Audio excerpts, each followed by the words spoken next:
Abatuuze b'ekyaliwajjala bakeredde mu ntiisa oluvannyuma lwa mutuuze munnaabwe George Kochu Opalo okuttibwa. Omulambo gwe gusangiddwa mu lusuku oluliraanye ekikomera okumpi n'amaka ge.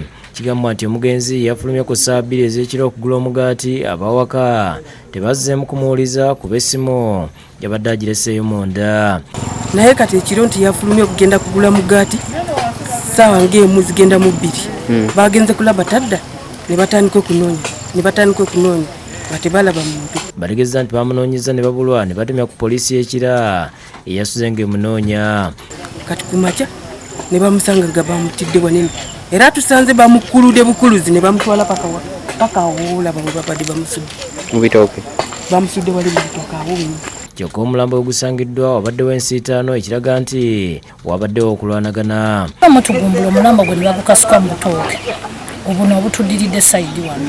Ekikolwa ky'endaba ekibi ennyo era kyenvumirira.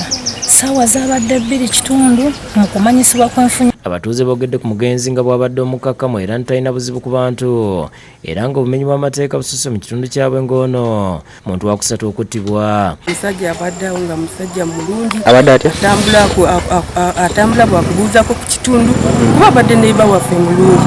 Tusula muli mu kikomero ekisooka embeera wano tulina bayaye ku kitundu bakeera ku njagana kati ssaawa zino gye bali bakeera bukeezi buli lunaku kunywa njaga kunywa emyenge nakubba ekitundu.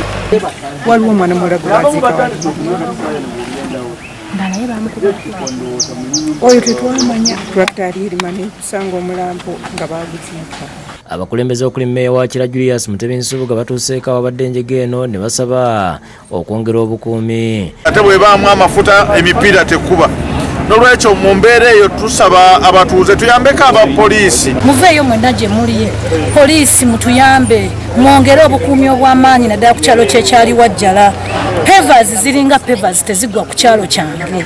Muveeyo munyambe mu buli bukolido we buli. Ab'enganda n'emikwano bakungubagidde omugenzi mu maka ge wakati mu kusaba obwenkanya.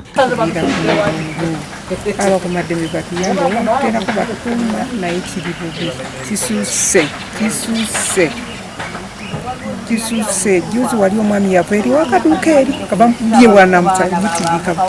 Omugenzi abadde alina oluganda ku Capt.Mike Mukula era nga lambuludde ku byabaddewo. Ekkocho abadde mubazi wa bitabo naye nga yawummula emirimu gya gavumenti. Omwogezi wa poliisi mu Kampala n'emirirano Patrick Onyango ayogedde ku ttemu lino era nga okunoonyeza kugenda mu maaso. The body was taken to City Mortuary for postmortem as inquiries are ongoing. So we have seriously started looking for the criminals who murdered the late. Ronald Kassa yakusakidde Gwino ku Abadde TV.